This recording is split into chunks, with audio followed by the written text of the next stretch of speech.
Old school Pokemon here. I'm back again with my usual co-host, Catch 'em All Collectibles, Dan, on the Pokeflips podcast. In this video, we highlight a clip from our most recent podcast. We hope you enjoy.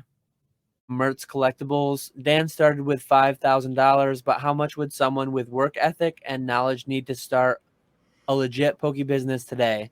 I paraphrased this one pretty heavily. It was, but yeah, I mentioned here not just a side hustle. Basically, it didn't mention brick and mortar specifically, but like going into this. So I guess I'll go right into my answer. Highly dependent on what you need to live on as an income. I mean, some people are capable of living on 30 grand a year. Some people need 130 grand a year or more to live their day-to-day life, to cover their annual spending.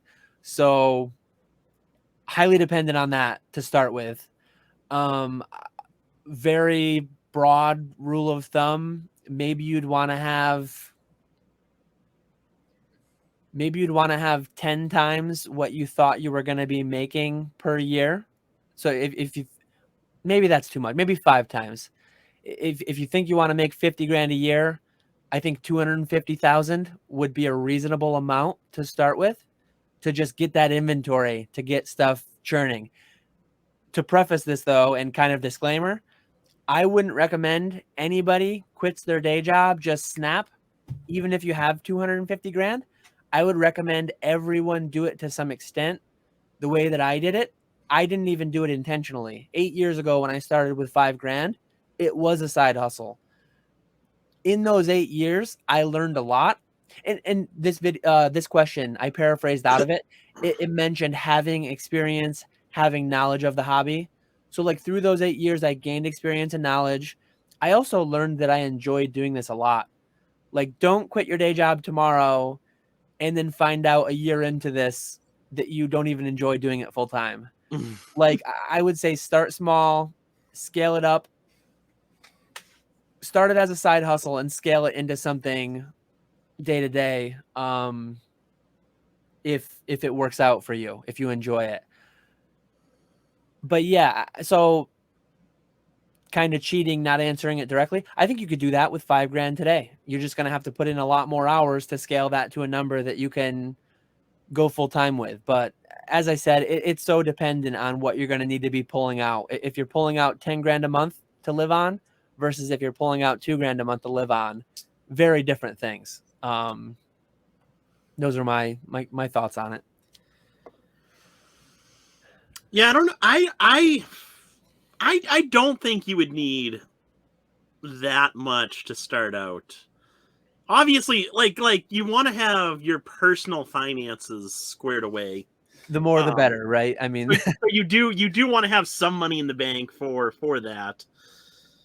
But let's say aside personal finances, I think you could start. I think it would take a lot more than 5,000 to start like a legitimate business today. I think you could start something and start making like a decent monthly income on 60 to 75,000. That could get you a lot of really nice collections to start out with, and then as you sell those cards, you reinvest all that money into or most of that money into the business. So let's just for sake, let's say 50K. You need to make 50K a year. What like to think of it that way, Nick? So how much do I need? Like if you were given 60, 70K, can you turn that into 50K reliably in 1 year? Like how do you feel very confident about that? Do you feel somewhat confident? Like where would you be with something like that? I would say yeah, 60 to 75,000 as like the seed money at the beginning of the year. Yeah. I would say you could make a profit of around 50,000. If you do put in the time and the effort. It's going to take obviously the more money you have, the less time and effort that you can afford to put into it. Yeah, exactly. But if you're willing to put in a lot of time and effort, there needs to be almost no risk as far as I'm concerned, because this is not your side hustle. That's why I said. There's always going to be a risk, though. You're never going to be risk-free starting a business. If you have 5x cash to start with, you can go a year or two not making money and you'll be fine. Like I went with a really low risk. I mean, theoretically, you could do it with any amount, right? I mean, but my concern about 70K or 60K is I would there'd be so much pressure to get my money in and out of things so much that I'm not sure there's enough good deals, there's enough good things. But I haven't done it myself. So I don't know. That's my honest answers. I've never tested myself that way. It would be interesting. That would be a really interesting test to get myself 70K and be like, you have to make 50K profit just using this. Mm-hmm. It's definitely possible. I'm just not sure how likely or repeatable it is, but it's interesting. Can you, Nick, what would be your game plan? Because I think that would be interesting to hear, and so you said collections. Yeah, I would just do what I'm doing right now. Buying collections, breaking them down into individual cards, selling them that way. On that though, and I'm only going to do this because you're so transparent about it on your channel, but most people taking a look at your eBay, taking a look at your monthly breakdowns, we have a concept of like what you have in inventory value, very, very roughly, far in excess of 70,000. And last year for 2021, you showed everyone what you made, right? Mm-hmm. So you had significantly more than 70 and you didn't make like significantly more than 50, I don't think. So that's just I think I did 60. And you put in a lot of time too. And that was during a pretty good time, potentially. It could be a lot worse this year. So that's where I'm coming from with saying like 50 is the number that we're using here. Yeah. 5x is a good, safe number that I feel pretty secure. You're talking about like 1.5x. It's doable, but you'd have to be like out grinding you to do that.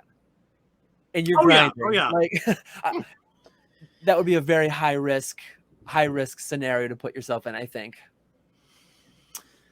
But I think that's it's more realistic for people to do that though.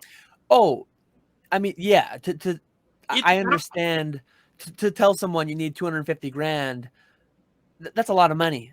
Not many people have 250 grand cash to go and quit their job and do this full time. That's why my answer kind of cheated and said, please don't.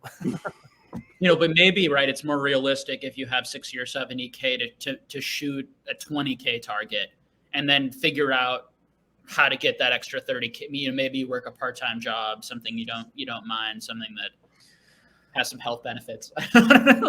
It's very different too. Like I've mentioned it before. I quit my job almost a year ago. Stable job, chemical engineer, good salary. I have a wife though that's a teacher, and her annual income covers our annual spending. So literally, I mean, I quit with very, very low risk, no debt, having a solid inventory based on 7 years of side hustling. So I quit with like even a better safety margin than I disclosed of like 5x of what you need to make in a year. I had many more multiples than that personally. So I would just urge extreme caution. If any, like, I don't know if anyone listening is going to be really considering this. And I mean, for me, I 100% have to prove to myself that I can do it. And then frankly, even if I could do it, I still would never do it. Like, because I don't know how you can say that this is so repeatable unless your business model is based highly off of modern sets that are constantly coming out, or bulk, or something that it's like, unless Pokemon, and even then it's like, well, Pokemon can still take a dive, and these modern sets could take a dive, and even then I might not be able to open the boxes and sell the playable cards, or I might not be able to just sell the boxes for profit, but at least that I know that there are new sets constantly coming out. Like, how many more of these great auctions, these vintage stuff, these middle generation stuff am I going to be able to buy? Am I going to be able to grade? Am I going to be able to make money? I don't know. I can't. I think it's part of why It would just be this is a really difficult question, like for me to answer. So like, I mean, what I would personally be comfortable with, I don't know if I'm not doing this for a reason at all. Like, I think even if you gave me 500,000, I'm not sure that I'd be supremely confident that I could, that like, it would be fun, like, and it would be like fun and enjoyable or enough that I would like want to do it. And with that 500K, I could do so much other things that I'm just not sure. You know, but I guess, I mean, I think with 500K or, you know, or 250K or these types of things, I mean, I have not bought a lot like this in a while, but you know, there are lots that come up once in a while. There are opportunities that come up once in a while, where you can buy like really premium great collections at 30-40%. And if you have 100K available, 150K, 200K available, you can buy that collection. That would be very solid and would likely make you your money at more right there. And it might only take you 3-4 months, but am I sure I'm going to get one of those every year? You know, that's where my mind goes. And how repeatable is that? Is it more like, am I going to get big hits once in a while and then have long droughts? You know, I think the answer, I mean, if I were to really do this, is I would want to be doing everything all at once. So I have my capital that's going into sort of like bulk and modern and constantly moving. Maybe that's the more time consuming. And then I have the stuff that I need 100K basically available, 150K available for that moment. That's going to be probably less time consuming, but require more capital risk. I don't know. What do you guys think of those thoughts as people who are actually attempting to do this full time, unlike me? Yeah, I think the biggest thing is you definitely need to want to do this more than anything else. That was my thinking. I was sick of working on a ship. I did not want to do that whatsoever, and I just had no idea on what else I wanted to do. So Pokemon was like the thing that I truly enjoyed. So I said, I'm young. I don't have anyone relying on me. Now's the time to give it a shot. Versus when I'm older, have a family, have other people relying on me. That's not the time to try something like this out. But yeah, I think you're kind of like willpower to succeed is the biggest factor. Yeah. For me, like what you were describing, I definitely have different parts of my business. I do a little bit of everything. I do some of the modern sealed game. I don't really do like bulk type stuff, but I do buying collections, grading them, flipping them, buying already graded collections, flipping them through different platforms. And I have a pretty big, like in my 8 years before it was a side hustle, I've always had a number of just liquid cash that I've wanted to have ready to buy collections. You never know when they're going to pop up. You always want to be ready when they do, so you don't miss out.